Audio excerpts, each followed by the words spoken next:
बिहार के एक बड़े नेता और सांसद जेल में, पप्पू यादव की गिरफ्तारी हुई। पप्पू यादव में है और आज इस मामले में दरअसल उनकी न्यायिक हिरासत पूरी हो रही थी और आज उनकी जमानत पर भी सुनवाई होनी थी।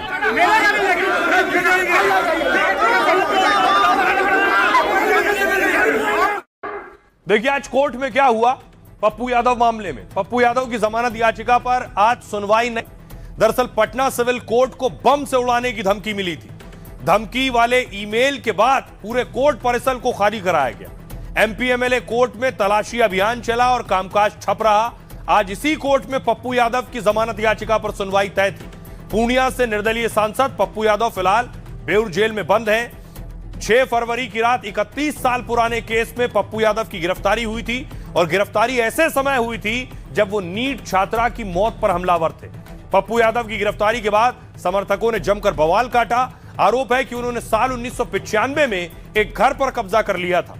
पप्पू यादव उसी मकान में किराए पर कमरा लेकर रहने लगे थे। पहले यहां उन्होंने ऑफिस खोला और फिर कब्जा कर लिया। पप्पू यादव के खिलाफ मकान मालिक ने एफआईआर दर्ज कराई थी और जिसके बाद अब यह कार्रवाई हुई। सुनिए इस पर सियासतदान क्या कहते हैं। पप्पू यादव कांग्रेस में है या नहीं है।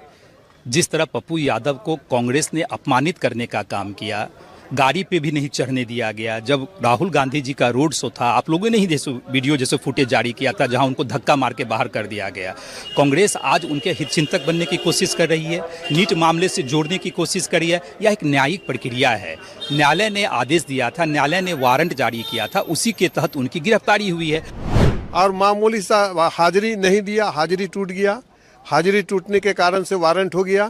अब वारंट में हाजिर होने के लिए पप्पू यादव जी माननीय न्यायालय का समक्ष जाने वाले भी थे। अचानक रात में आते हैं। रात में आकर के उनको उठा करके गुंडागर्दी के साथ प्रशासन गुंडागर्दी करके ले आकर के जेल के सलाखों में भेजा है। बिल्कुल बिहार के लिए यह दुर्भाग्यपूर्ण है।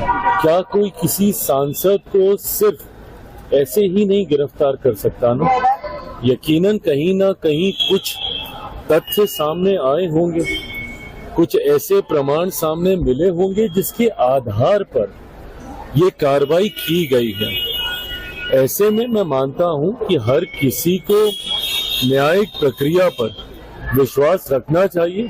अगर उन्हें लगता है कि वो दोषी नहीं है तो यकीनन कोई उनके साथ कुछ गलत नहीं कर सकता है। देखिए, इसमें सरकार कहीं ना कहीं से सरकार देख रही है और सरकार तो बेवकूफ तो है नहीं, तो सरकार संज्ञान में ले रही है कि कौन दोषी है, कौन किसके ऊपर क्या कार्रवाई करना चाहिए। तो सरकार का काम है, प्रशासन का काम है। अब राहुल गांधी या प्रियंका गांधी क्या कर रहे हैं नहीं कर रहे हैं, ये लोग सब मैटर में घुसे हुए अपना चेहरा चमकाने के लिए। तो चेहरा चमकाने से नहीं होगा, काम करने से होगा। तो आइए खबरों में आगे बढ़ते हैं। आज की एक और खबर है कि लोकसभा में और खासतौर पर लोकसभा स्पीकर के खिलाफ विपक्ष लामबंद हो रहा है और अविश्वास प्रस्ताव लाने की तैयारी में है।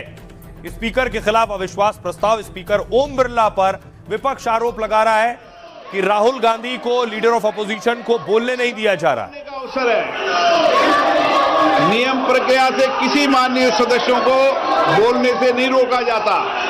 बजट के अंदर बोले, अन्य विषयों पर बोले, सदन आपका है, लेकिन सदन नियम प्रक्रियाओं से बोला जाता है। तो लोकसभा में आखिर क्या होने जा रहा है? लोकसभा अध्यक्ष ओम बिरला के खिलाफ अविश्वास प्रस्ताव की तैयारी है। विपक्ष स्पीकर के खिलाफ अविश्वास प्रस्ताव ला सकता है। इसके लिए सांसदों का हस्ताक्षर शुरू हो गया है। स्पीकर पर पक्षपाती रवैया अपनाने का आरोप लगा है। कांग्रेस की स्पीकर ओम बिरला से नाराजगी की 4 बड़ी वजहें। पहली वजह, राष्ट्रपति के अभिभाषण पर धन्यवाद प्रस्ताव के दौरान राहुल बोल नहीं पाए। राहुल गांधी को नियमों का हवाला देकर बोलने से रोका गया। इसको लेकर कई दिनों तक सदन में हंगामा हुआ।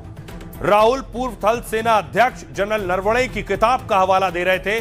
जनरल नरवणे की यह किताब अभी छपी नहीं है। दूसरी वजह, नरवणे की किताब का जिक्र करने पर राहुल गांधी को रोका गया, लेकिन बीजेपी सांसद निशिकांत दुबे को बोलने दिया गया। निशिकांत ने किताबों का हवाला देकर नेहरू इंदिरा के खिलाफ बातें कही। तीसरी वजह, कांग्रेस के 7 सांसद समेत 8 सांसदों को सस्पेंड किया गया। इन सांसदों को पूरे सत्र के लिए निलंबित किया गया है। चौथी वजह, लोकसभा अध्यक्ष की टिप्पणियों से कांग्रेस बेहद नाराज है, जिसमें उन्होंने लोकसभा में अप्रत्याशित घटना का जिक्र किया था। कांग्रेस के कई सदस्य पीएम के आसन के बेहद करीब पहुंच गए। ओम बिरला ने कहा था, मैंने पीएम से लोकसभा में न आने का आग्रह किया। स्पीकर के खिलाफ अविश्वास प्रस्ताव के लिए 50 सदस्यों का समर्थन जरूरी है। 14 दिन पहले इसको लेकर नोटिस देना होता है। कांग्रेस समेत विपक्ष के पास कुल 220 सांसद हैं। एनडीए को लोकसभा में बहुमत हासिल है। ऐसे में अविश्वास प्रस्ताव पास होना मुश्किल है। लेकिन सुनिए इस पर सियासतदान क्या कहते हैं। स्पीकर साहब के पास हम गए। उन्होंने वादा किया कि व्यक्तिगत रूप से आश्वासन दिया कि मुझे बोलने दिया जाएगा। अब आप बात से पलट रहे हैं, तो मैं बोलूं या नहीं बोलूं? वेणुगोपाल जी थे, मैं भी ज्वाइन किया और हम लोग बातचीत किए। मैं इस चीज का पुष्टि करना चाहता हूं कि स्पीकर साहब ने पहल किया था कि अगर सब मान जाए तो सदन चलना चाहिए, और वेणुगोपाल जी की ओर से भी कहा गया है कि हम अपना लीडर ऑफ अपोजिशन से कुछ बुलवाना चाहते हैं। लेकिन उससे पहले हमने ये बात तय किया कि अगर क्या विषय में आप बात करेंगे, अगर स्पीकर के ऊपर एलिगेशन लगाएंगे तो स्पीकर का भी जवाब होगा। ये सारा चीज तय करके ही हम आपको परमिशन देंगे। स्पीकर